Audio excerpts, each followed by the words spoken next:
Aviso legal: o conteúdo desse vídeo é baseado na análise, interpretação e experiência do meteorologista previsor com as últimas previsões disponíveis dos modelos de previsão do tempo e clima. Qualquer uso da opinião expressa sobre as previsões do tempo e clima neste vídeo para a tomada de decisão de terceiros exime o meteorologista previsor da responsabilidade sobre a mesma.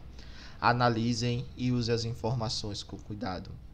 Quer ajudar esse projeto? Contribua através desse link.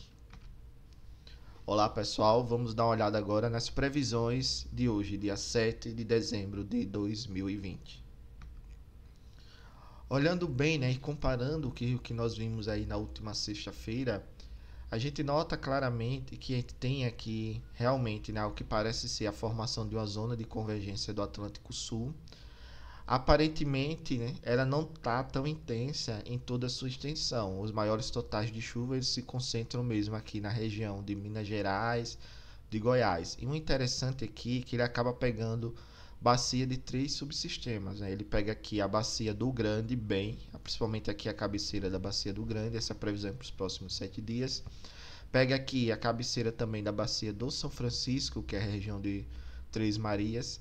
Aqui é a cabeceira da bacia do Paranaíba, né? Paranaíba e Grande, eles representam mais o subsistema sudeste.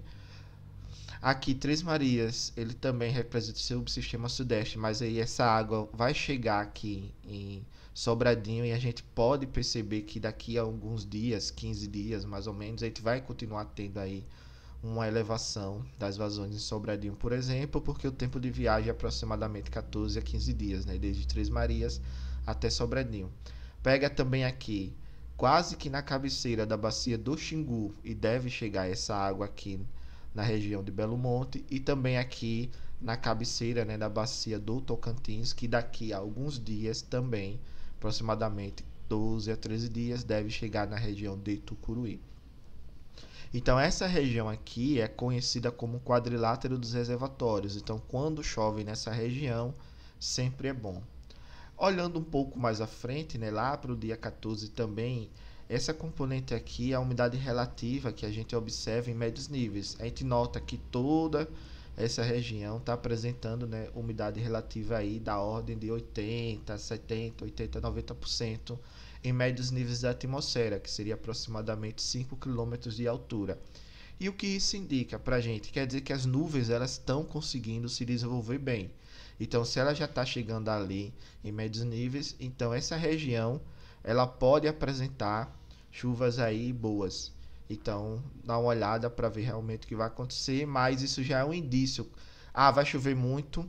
Esse campo não diz isso, mas ele diz que tem condições de termos sim chuvas boas durante esses próximos dias sobre essa região. E fica bem claro aqui, né, o que parece ser a formação de um corredor de umidade e o que pode aí ser chamado de zona de convergência do Atlântico Sul daqui a alguns dias, por exemplo, a famosa ZACAS. Mas a gente vê claramente que tem essa componente aqui e ela está bem interessante aí nos próximos dias.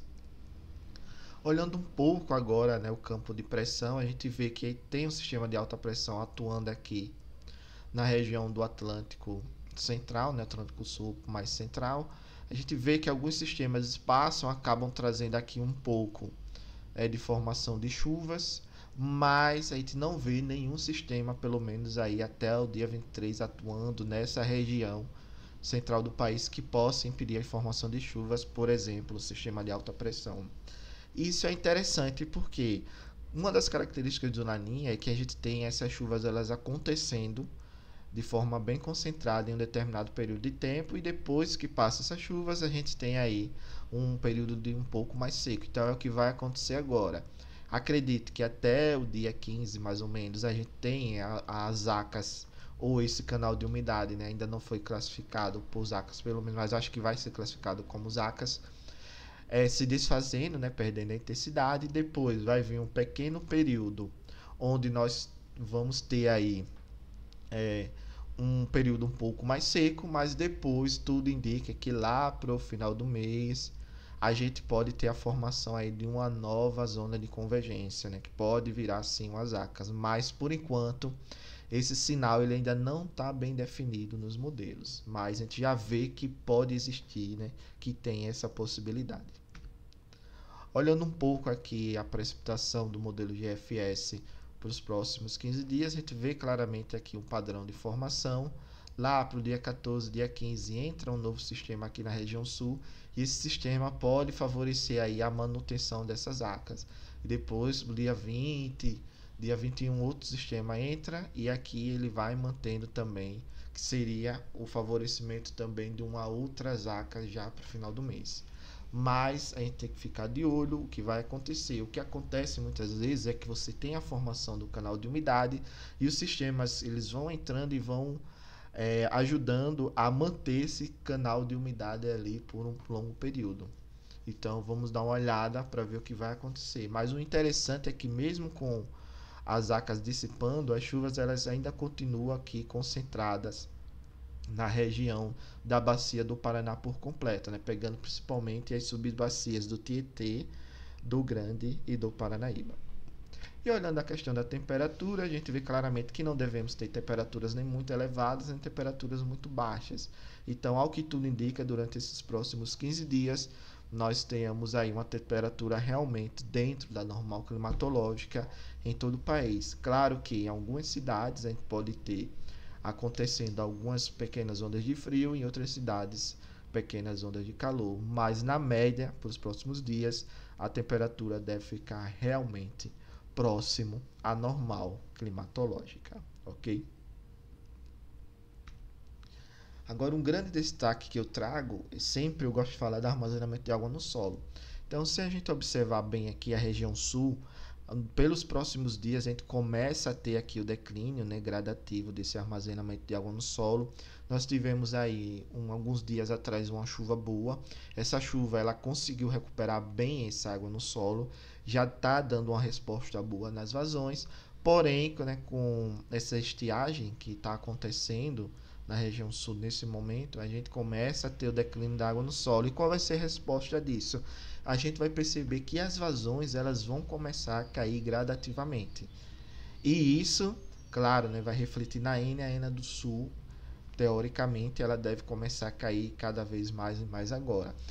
Se não voltar a chover e esse solo tiver muito seco, claro que ela deve voltar aos patamares que a gente observou algumas semanas atrás. Porém, como a gente viu que tem entrada de alguns sistemas na região sul, pode ser que agora o sul tenha um comportamento melhor. Ele mantém aí se realmente essa chuva que está acontecendo na previsão se realizar. Então ele tem aí um comportamento um pouco melhor e não tenhamos vazões ou enas tão baixas ao longo aí desse último período do mês. Agora, um outro destaque é que a gente já começou a observar a recuperação dessa região aqui do quadrilátero dos reservatórios, né? Principalmente a bacia do Paranaíba e do Grande, e agora para os próximos 3 dias deve recuperar cada vez mais, até por causa ontem, né, teve uma chuva também boa na bacia do Grande. E também o que a gente olha para os próximos dias é a permanência desse canal de umidade, principalmente sobre a bacia do Grande e a região aqui de Três Marias. É onde a gente vê aqui o solo já praticamente em 100% de saturação. Nessa região é onde tem as maiores permanências de chuva ao longo dos próximos 3 a 4 dias. Acompanhar para ver, mas o Sudeste pode realmente, a partir de agora, começar a ter uma resposta bem melhor. Por quê? Porque as chuvas que estão entrando, que estão ocorrendo e que vão ocorrer nos próximos dias, já estão encontrando um solo bem saturado nas regiões da bacia de cabeceira do Paraná, né? Que é a bacia, aliás, do Grande e a bacia do Paranaíba. Então, o que a gente vê é que nos próximos dias a gente tem uma recuperação, né, do armazenamento de água no solo nessas regiões, aqui em Serra da Mesa, Três Marias, Paranaíba e Grande, também em Belo Monte e Curuí, né? Isso devido às chuvas que ainda devem se realizar entre essa segunda e terceira semana operativa de dezembro. E a região sul também deve apresentar declínio nas vazões nos próximos dias. Por quê? Porque ela está passando por um período mais seco e a gente observa claramente que o armazenamento de água do solo na previsão está caindo aos poucos. E observando bem agora a previsão que os modelos do ONS mostram, eles estão com a mesma característica aqui. O ETA e o GEFS não mostra tão definida aí a formação da zona de convergência, o SMWF mostra melhor essa configuração, Mas o interessante é que eles mostram, né, essa chuva mais intensa localizada bem na região do quadrilátero dos reservatórios, que é essa região aqui que pega a Serra da Mesa, a Bacia do Paranaíba Grande e a região de Três Marias. Então, essa região aqui se recuperando bem, gradativamente ao longo dos próximos dias, nós observamos que a gente deve ter uma melhora da ENA, principalmente na região sudeste. E um outro detalhe é que, mesmo com o tempo mais seco, né, os modelos começam a mostrar que ainda deve continuar ocorrendo uma chuva na região sul. Então, o que pode ocorrer é que a gente tenha um declínio das vazões agora, mas a chuva que vem não é tão intensa e vai encontrar o solo um pouco mais seco, mas mesmo assim ele não permite que as vazões caiam tanto a níveis que nós observamos algumas semanas atrás, ok? Obrigado, pessoal, pela participação. Paz e bem.